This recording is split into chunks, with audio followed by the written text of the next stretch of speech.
So, I mean, the question is too, is the crisis even over? Is there risk of contagion? I think that's got to be the big question. Could this deteriorate further out of control if the Fed keeps hiking rates? If we were to come back into this level here, I'm out.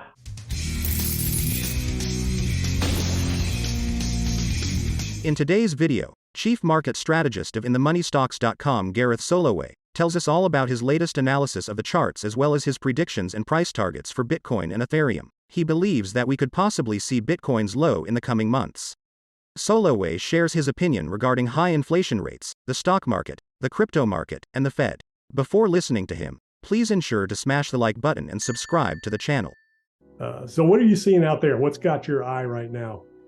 Yeah, I mean, I think the big question is, as we're coming into this Wednesday's Fed decision, is what's the Fed going to say? What are they going to do? I'm in the camp for a 25 basis point hike. I think that considering less than 2 weeks ago, Jerome Powell was mentioning he might have to do 50 basis points. I can't imagine them going to zero unless the banking situation deteriorates so much more than it already has. So I'm in the camp for 25, and then I think they'll actually calm the markets by saying, hey, we're going to wait a while here. Let's see what happens, and we're going to stop the rate hikes after this one. Is what happened last weekend with SVB and a couple of the other banks, is that something breaking that would cause the Fed to pivot? Yeah, I mean, that's a good question. I do think it is a breakage. It is kind of a warning shot from the financial system that things have gotten very tricky. And again, I do look at it as a break at this point. If he continues to tighten, it's only going to get worse. I mean, we had Goldman, JP Morgan, Citi, Wells Fargo bailing out FRC with $30 billion, and the stock's still tanking even after that. And you're still seeing PacWest drop and on Friday and stuff. So I mean, the question is too, is the crisis even over? Is there risk of contagion? I think that's got to be the big question. Could this deteriorate further out of control if the Fed keeps hiking rates? Do you think that the Fed saw the crisis of the banks? Like for me, I look at it, and this kind of drives me nuts, is that if you're the Federal Reserve, you should have your finger on the pulse of the banking system, right? That's kind of your job. And so the question is did they see this coming, or were they blindsided by this? I mean, it certainly seems like they weren't really ahead of this issue. And so to me, it's another issue of does the Fed really know what the heck they're doing? I mean, they said transitory. It wasn't transitory. They jacked rates up to try to, curtail inflation really quickly. Did they not see that this was going to have some consequences behind it? Well, let's jump into the charts, take a look at, maybe start with traditional markets, and then we'll wrap up with some crypto.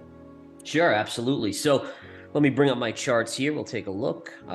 So what we can see here is that this is the S&P 500 chart, right? And so we've basically been, and I think people don't kind of recognize this, but what I've seen is that since really June, the markets have been in basically a chop fest, right? We've just been going sideways here. And so one of the things that I saw recently with this banking crisis is we actually broke below this trend line that's been sloping up. So to me, that's getting my attention. I want to see, do we rally next week? Do we retest that line, maybe get above it?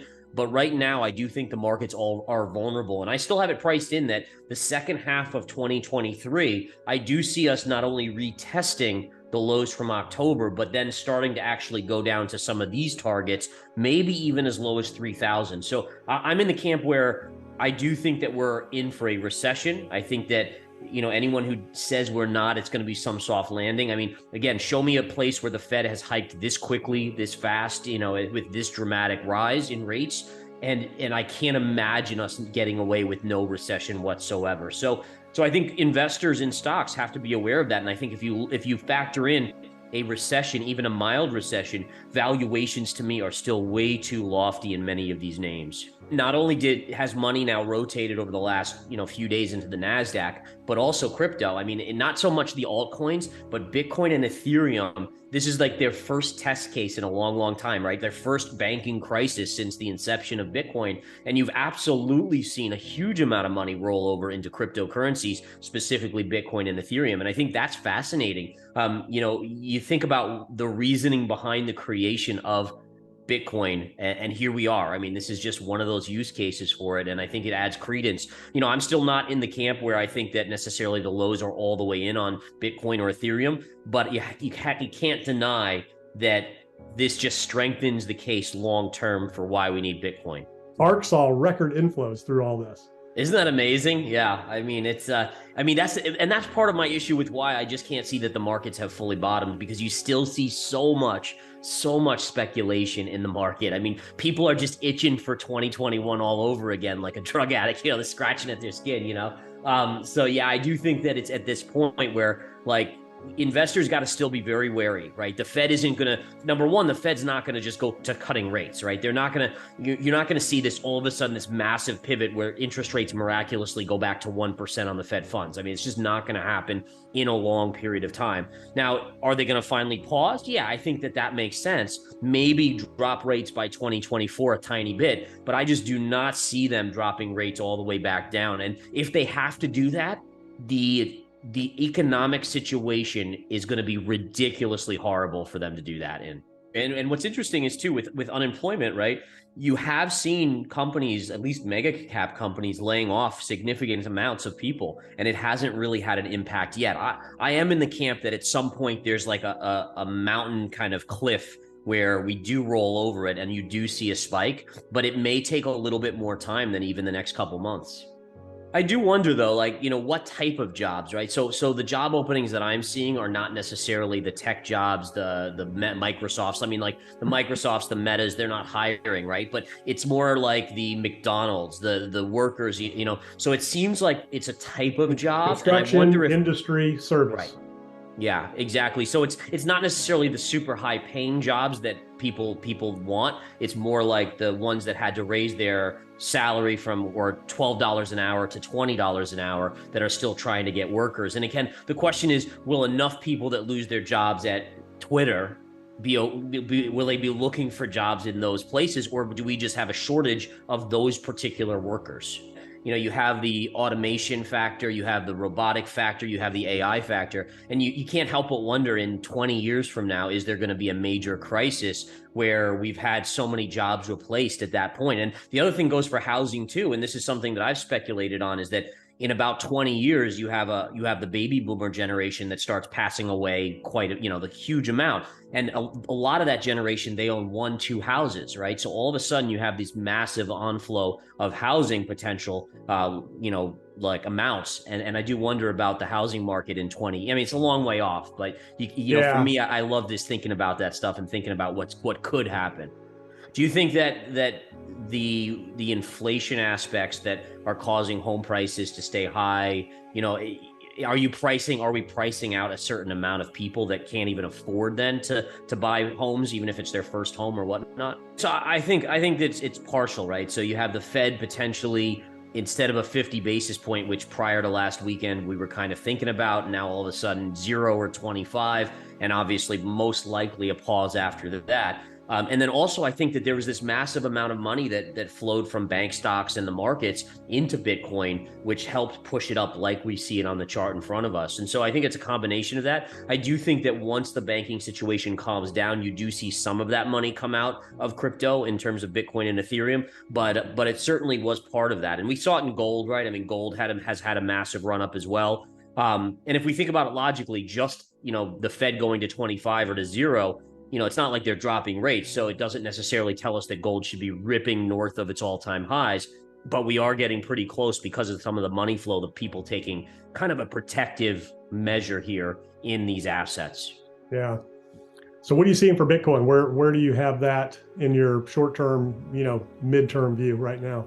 Yeah, so short-term, it's looking likely that we could retest this 28,500 area right here, which again, interestingly enough, it was your lowest point from 2021's midpoint of that cycle, that bull cycle. And it's also this low of the consolidation right here. So that's my short-term resistance right around 28.5, 28.6. If we can pierce that, then we go right to that even number of 30,000, which was right above it right here. So I'm in the camp where if we get there in the next few days, let's say by Tuesday or so, I will be actually looking to short Bitcoin at that point, considering how extended the short-term move is here. Also considering that I do expect some of the money flow that's gone from bank stocks into crypto probably does reverse back out. And remember that, in a short-term amount, people are hiding in Bitcoin, right? It's I don't trust being in the banks. I don't trust my deposits in banks maybe, but there's also a lack of trust in crypto where you don't know the regulation yet. You don't know all these different things. So you could have this yank of liquidity or money flow back and forth in these two asset classes. So it is an interesting thing to watch. But either way, I do believe that we'll pull back if we hit that 28.5 or 30,000 level. So what are your lows that you're looking for now, given, I mean, are you still of the mind that, no matter what, we're just not going to avoid, ultimately a recession and, deflation in the markets? Yeah, so I'm still in the camp as of now, Bitcoin. And again, this might sound crazy to some people, but I'm still not in the camp that we've put in a low. I don't have the factors in place on a chart that tell me that the low is in for this entire cycle. And the main reason for that too is if you zoom out on the chart, right? If we look at this bigger picture, this again is a nice bounce. It's a fantastic percentage-wise bounce off the lows. But again, we haven't even recaptured this area here. And this is kind of my line in the sand, this 30,000, 30,500 level. So as long as we stay below that, I'm in the camp that we still can roll over. We can still maybe make new lows. I don't think, for me, it's not so much that Bitcoin is going to have another FTX scenario necessarily. It's more to me that I do believe the traditional markets are going to have a major drop. And if that happens, I'm still in the camp that Bitcoin is going to struggle as it will spread. The kind of the panic and the fear will spread across all asset classes. Maybe not so much gold, but even gold could see some selling. And so that's kind of where I'm at right now, is that right now it's been a trader's market. I think last weekend or last Friday, I was going long Solana, Avalanche, Polygon, I was long a Bitcoin and Ethereum, and I rode them up. I sold most of those kind of midway to 3/4 of the way up, kind of towards this upper trend line. I've now started a small short position in Ethereum, but it's only 2% of my portfolio. So it's kind of just dipping the toe in the water. But if we do get up into this range, then for sure I'll be looking to add to those and start accumulating a bigger short position. Now, remember, for everyone watching, it's not like I'm going to hold that short position till 9,000, right? It's, for me, it's short-term trading. So if we were to come back into this level here, I'm out. Take my profits on the shorts. I might even go long at that point. So it's a trader's market right now. When you get these type of ups and down moves, it's actually really, really good trading environment. Let's take a look at Ethereum. Yeah, Ethereum's super interesting because we have this channel and you still have it. You're right at that upper level, right in here, and you're still kind of bubbling up against resistance. So that's one of the reasons why I started a little short position here in Ethereum, is just the fact that it's still struggling to get through this area of resistance right here. Now, if it does get through, you're going to head to $2,000. 2,000 was your highest pivot since it put in the low. So back in June, when it made a low of around just under 900, it had that monster rally to about 2,000. That would be your short-term resistance level on the charts. And again, that would be a level where I would add to my short at this stage.